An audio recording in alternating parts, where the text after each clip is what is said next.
Terima kasih atas kesempatannya. Pada kali ini saya akan menjawab soal UAS dari dosen saya. Pertama-tama perkenalkan, nama saya Tasya Monika Dilasari, NIM 1910410898, kelas Manajemen A2 Pagi, Makul Manajemen Operasi, dosen Ade Mursalin SEMM.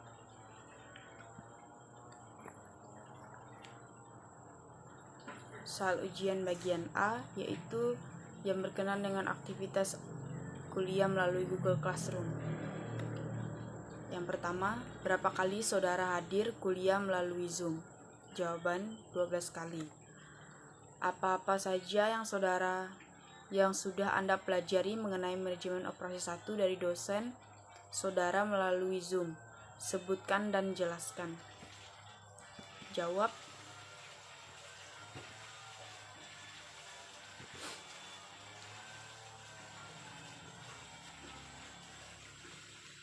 Kami sudah mempelajari mengenai yang pertama, ringkasan modul 1 instruksi manajemen, yang kedua, strategis operasional, yang ketiga, diskusi MO1 bab 1 dan bab 3, yang keempat, latihan MO1 bab 1 dan bab 2, yang kelima, membuat kesimpulan dari video manajemen operasi, yang keenam, materi peramalan dari manajemen operasi 1 dan cara mengukur produktivitas. Yang ketujuh, mengerjakan soal mengenai teori manajemen operasi 1.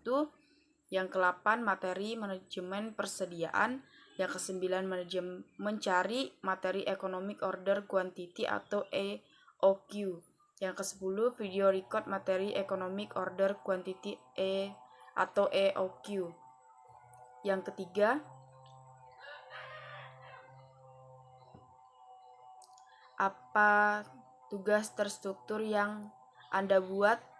Jelaskan kenapa Anda harus mempelajari manajemen operasi 1. Jawabannya, tugas terstruktur dari grup WA yaitu yang pertama, menonton video yang berjudul manajemen operasi dan meringkas lalu menulis jawaban di kolom komentar serta dibahas pada saat perkuliahan melalui aplikasi Zoom. Yang kedua, mendownload buku manajemen operasi 1 yang berjudul dengan desain produk dan menjawab pertanyaan esai yang diberikan dan mengerjakan soal dari video yang ditonton. Yang ketiga, mencari materi di Google tentang strategis operasi serta diringkas dan dikumpulkan di Google Classroom. Yang keempat, membuat 7 soal mengenai manajemen operasi. Yang kelima, meringkas video tentang manajemen operasi 1. Tugas terstruktur di Google Classroom yaitu yang pertama, absensi serta meringkas materi dan jawab di kolom komentar. Yang kedua, menjawab 29 soal dan menonton video lalu menjawab pertanyaan yang ada di video tersebut. Yang ketiga, menjawab pertanyaan berdasarkan video yang ditonton di YouTube. Yang keempat, mencari materi peramalan dalam manajemen operasi dan mengukur produktivitas serta membuat kesimpulan 2 video yang ada di YouTube serta membuat video record kesimpulan. Yang kelima, mengerjakan soal latihan manajemen operasi sebanyak 6 soal. Yang keenam, meringkas materi manajemen persediaan. Yang ketujuh, menjawab 12 pertanyaan yang berkenan dengan manajemen persediaan. Yang ke-8, mencari materi economic order quantity. Yang ke-9, tugas membuat video record materi economic quantity. Dan yang ke-10, ringkasan dari video dan artikel dari link ruang dosen Pak Ade Mursalin SEMM. Alasan saya harus mempelajari manajemen operasi adalah pada prinsipnya manajemen operasi memberikan cara pandangan yang sistematis dan melihat proses dalam organisasi. Manajemen operasi ini sudah menjadi isu biasa dalam industri manufaktur ataupun industri jasa. Soal bagian B yaitu berkenaan dengan teori-teori manajemen operasi. Silakan buka link berikut ini, jawablah pertanyaan-pertanyaan yang menyertai ruang dosen Ade Mursalin SEMM manajemen operasi. Jawabannya, soal manajemen produksi yang pertama, jelaskan peran manajemen operasi dan dalam meningkatkan daya saing perusahaan pada persaingan usaha yang makin kompetitif. Jawaban, Tugas manajemen operasi adalah mengatur dan mengawasi semua aktivitas operasi perusahaan seperti perencanaan produk, perancangan proses dan kapasitas, pengalokasian sumber daya, dan lain-lain. Semakin baik manajemen operasi dalam menjalankan aktivitas-aktivitas di atas, maka akan semakin baik meningkatlah daya saing perusahaan, sehingga perusahaan tersebut dapat menjadi pesaingan utama dalam bidangnya. Yang kedua yaitu, kenapa saat ini ada kecenderungan industri farmasi MNC atau biasa disebut multinational company melakukan proses merger atau akuisisi. Jawabannya, alasan untuk memperkuat struktur keuangan karena industri farmasi memerlukan dana atau modal yang sangat besar untuk penuaan obat atau drug discovery. Proses penemuan obat baru biasanya membutuhkan waktu 5-20 tahun, membutuhkan dana yang sangat besar. Pertanyaan ketiga, apa yang dimaksud dengan organisasi? Jawabannya, organisasi adalah kesimpulan dari elemen-elemen orang, teknologi, informasi, struktur, dan tujuan untuk melaksanakan usaha-usaha produktif. Organisasi adalah orang-orang yang harus dikoordinasi tersusun dari sejumlah subsistem yang saling berhubungan dan saling bergantung, bekerja atas pembagian kerja dan wewenang, serta mempunyai tujuan tertentu yang hendak dicapai. Pertanyaan yang keempat, sebutkan pentingnya manajemen operasional untuk bidang-bidang fungsional lainnya. Jawabannya, berkaitan dengan desain operasi pengawasan sisi penawaran. A. Manajemen pemasaran dalam memahami kemampuan dan keterbatasan produksi atau operasi. B. Manajer keuangan dapat merancangkan ekspansi kapasitas, kebutuhan modal, aliran kas, dan lain-lain. C. Para akuntan dapat menghitung akuntansi biaya, harga pokok, pabrik, melakukan auditing dan pengawasan produksi dan persediaan. D. Manajer personalia dapat mengetahui kompleksitas desain pekerjaan, training, atau keterampilan yang diperlukan secara seleksi karyawan. Yang E. Ahli komputer dan sistem informasi dapat mengembangkan berbagai sistem yang diperlukan.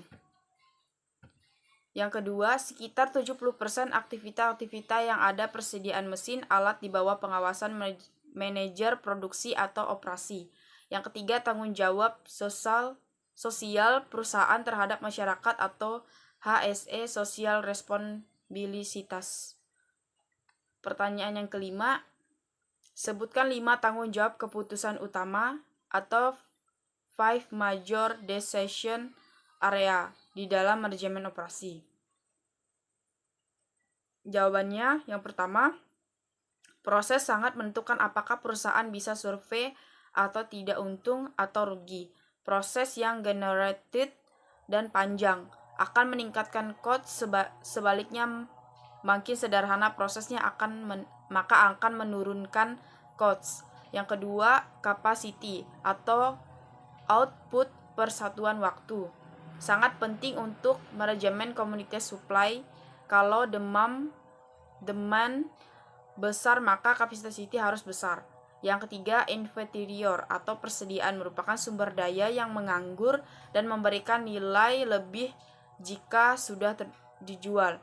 Inventory tidak boleh terlalu tinggi karena dapat mengganggu cash atau flow, tetapi juga tidak boleh terlalu rendah karena akan berisiko tinggi bagi perusahaan atau bisa menyebabkan loss of sale.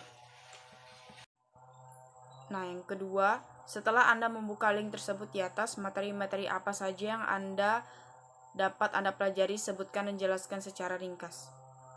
Jawaban, materi wawancara sejarah manajemen operasional.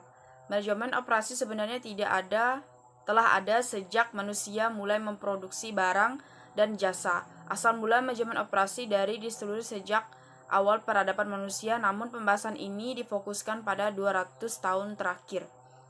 Yang kedua, pengertian manajemen operasional. Dalam melaksanakan proses suatu perusahaan diperlukan manajemen yang berguna untuk menerapkan keputusan-keputusan dalam upaya pengaturan dan pengorganisasian produksi atau manajemen operasi. Jess Heiser dan Barry Render 2005-4 mengartikan manajemen operasi sebagai serangkaian kegiatan yang menghasilkan nilai dalam bentuk barang dan jasa dengan mengubah input menjadi output.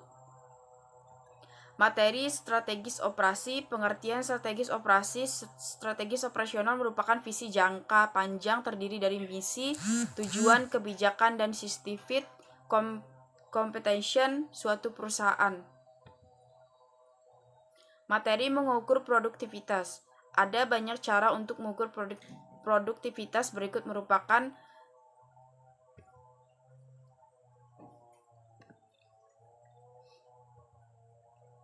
segelintir metode pengukuran. Catat bahwa daftar berikut belum disusun secara komprehensif dan sangat tergantung pada konteks. Berdasarkan produktivitas penjualan atau sales productivity, berdasarkan profitabilitas kuantitatif, kualitatif, tujuan manajemen. Materi peramalan dalam produksi. Pengertian peramalan adalah seni dan ilmu untuk memperkirakan kejadian di masa depan. Hal ini dapat dilakukan dan melibatkan pengambilan data masa lalu dan menempatkan kemas yang akan datang dengan suatu bentuk model matematis. Peramalan merupakan aktivitas fungsi bisnis yang memperkirakan penjualan dan penggunaan produk sehingga produk itu dapat dibuat dalam kuantitas yang tepat. Jenis peramalan. Organisasi pada umumnya menggunakan tipe-tipe peramalan yang utama dalam perancangan operasi di masa depan. Peramalan ekonomi atau economic forecast menjelaskan siklus bisnis dan memprediksi tingkat inflasi, ketersediaan uang, dana yang dibutuhkan untuk membangun perumahan dan interaktor perencanaan lainnya. Yang kedua, peramalan teknologi memperhatikan tingkat kemajuan teknologi yang dapat meluncurkan produk baru yang menarik, yang membutuhkan pabrik dan peralatan baru. Yang ketiga, peralatan permintaan adalah proyeksi permintaan untuk atau layanan suatu perusahaan. Metode peramalan. Pengertian metode peramalan yaitu suatu cara atau teknik dalam memperkirakan kejadian-kejadian pada masa yang akan datang. Nah, materi kapasitas produk. Kapasitas produk adalah suatu tingkat yang menyatakan bahwa kemampuan penerimaan, penyimpanan, atau keluaran dari suatu unit, fasilitas, atau output untuk memproduksi suatu periode waktu tertentu. Kapasitas produksi menentukan persyaratan modal sehingga mempengaruhi sebagian besar dari biaya. Kapasitas produk menentukan berapa jumlah permintaan yang harus dipenuhi dengan menggunakan fasilitas produk yang ada. Aspek-aspek kapasitas produksi. Terdapat beberapa aspek yang digunakan dalam menentukan kapasitas produksi di suatu pabrik, yaitu sebagai berikut: pusat kerja atau work center, yang ke B pesan manufacturing, yang ke C routing, dan yang ke D beban atau load. Materi strategis proses. Pengertian strategis proses atau proses strategi atau strategis transformasi adalah sebuah pendekatan organisasi untuk mengubah sumber daya menjadi barang dan jasa. Tujuan strategis proses, yaitu tujuan strategis proses adalah menentukan suatu cara memproduksi barang dan jasa yang memenuhi persyaratan dari pelanggan dan spesifikasi produk yang ada dalam batasan biaya dan batasan manajerial lainnya. Materi manajemen persediaan. Pengertian manajemen persediaan. Manajemen persediaan merupakan salah satu bagian dari perusahaan. Bagian tersebut berfungsi untuk menjaga dan mengatur persediaan yang dimiliki perusahaan. Beberapa aktivitas yang dilakukan dalam manajemen persediaan adalah mulai dari memperoleh persediaan, penyimpanan, hingga persediaan tersebut dimanfaatkan. Fungsi yaitu mengantisipasi kekurangan persediaan. Yang kedua, mengantisipasi persediaan pesanan ternyata tidak sesuai dengan kebutuhan. Yang ketiga, berjaga-jaga jika persediaan yang dibutuhkan ternyata tidak ada di pasaran. Pendekatan metode manajemen persediaan. Dalam hal pengelolaan persediaan, umumnya perusahaan menggunakan beberapa metode. Berikut penjelasan masing-masing metode. Yang pertama, metode EOQ, Economic Order Quantity. Yang kedua, metode MRP, Material Requirement Planning.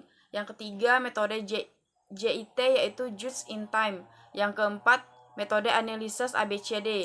Yang kelima, metode Product Review.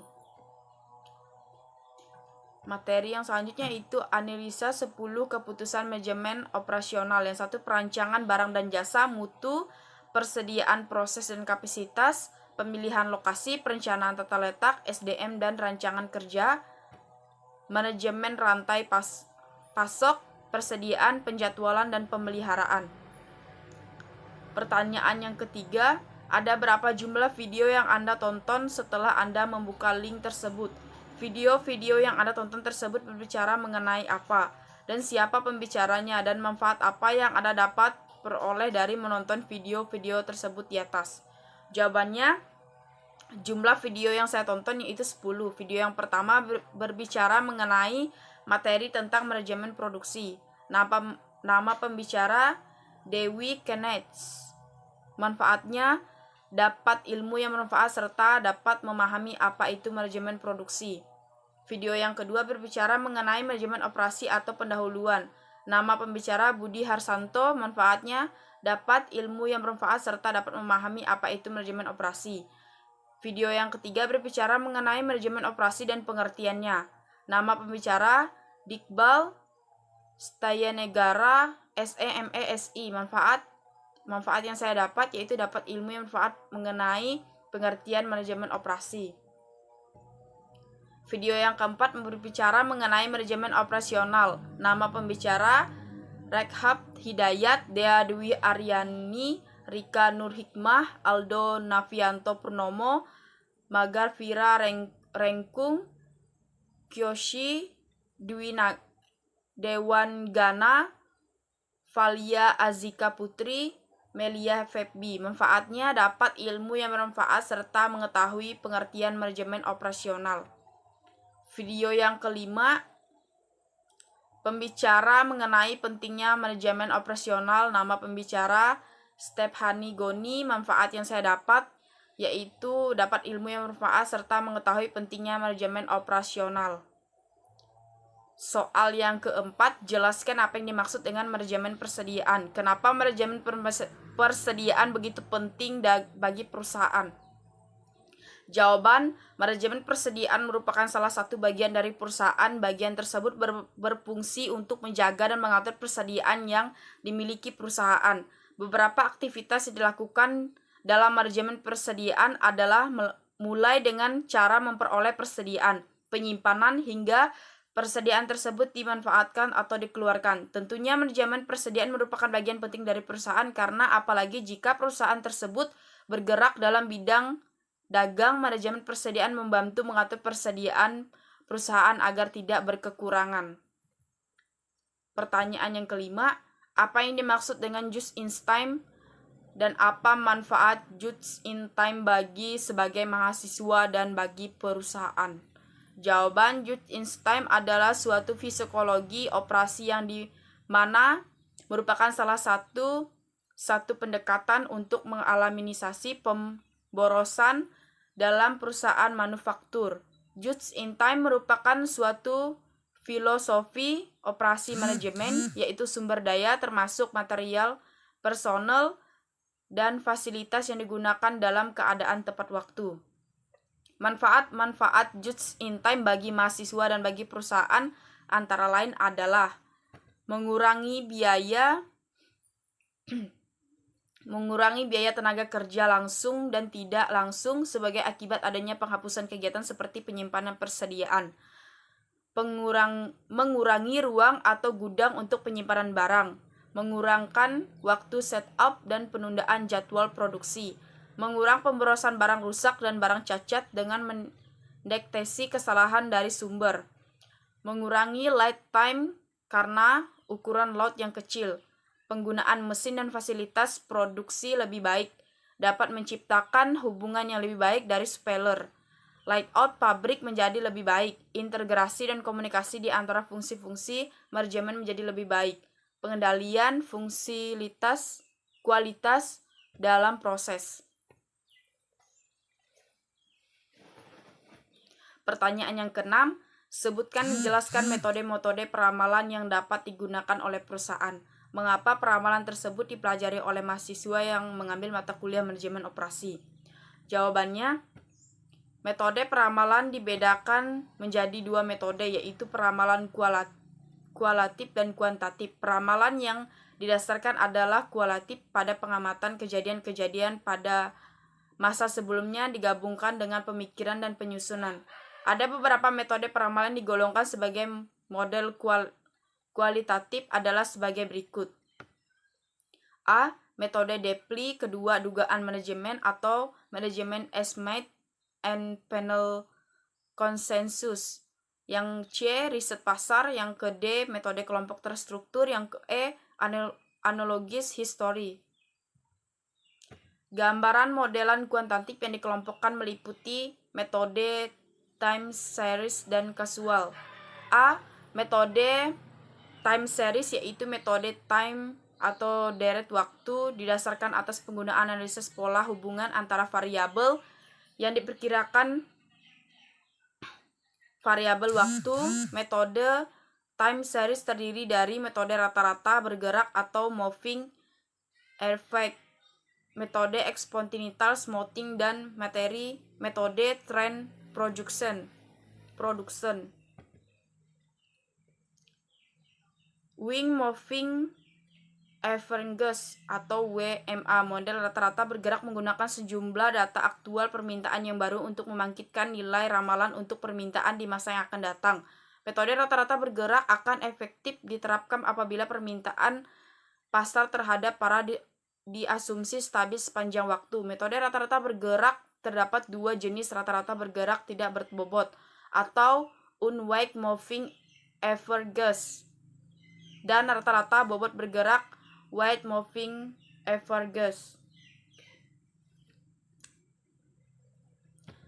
Sedangkan single exponential smoothing atau SES, pola data yang tidak stabil atau perubahan besar dari bergejolak, umumnya menggunakan model pemulusan eksponasional. Metode single exponential smoothing lebih cocok digunakan untuk meramal hal-hal yang fluktuasi secara acak atau tidak beratur. Sedangkan metode trend production adalah suatu metode peramalan serangkaian waktu yang sesuai dengan garis tren terhadap serangkaian titik-titik dan data masa lalu, kemudian diproyeksikan ke dalam peramalan masa depan untuk peramalan jangka menengah dan jangka panjang. B. Metode kuasa. Metode peramalan kuasal mengembangkan suatu model sebab akibat antara permintaan yang diramalkan dengan variabel-variabel lainnya yang dianggap berpengaruh, seperti metode regresi dan kolerasi, metode ekonometrik atau model input-output atau lebih dikenal sebagai sederhana atau dua ganda. Peramalan perlu dipelajari oleh mahasiswa karena sebagai alat bantu untuk merancangkan yang efektif dan efisien untuk menetapkan kebutuhan sumber daya manusia yang akan datang untuk membuat keputusan yang tepat. Lanjut ke pertanyaan yang ketujuh. Bagaimana cara Anda meningkatkan produktivitas tenaga kerja karyawan di perusahaan yang Anda pimpin? Jawab dengan landasan teori. Jawabannya, cara meningkatkan produktivitas tenaga kerja yaitu sebagai berikut. Yang pertama, menerapkan program reduksi biaya.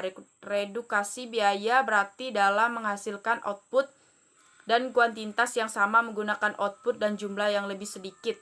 Jika peningkatan produktivitas melalui program reduksi biaya berarti output yang ditetapkan dibagi dengan output yang lebih sedikit.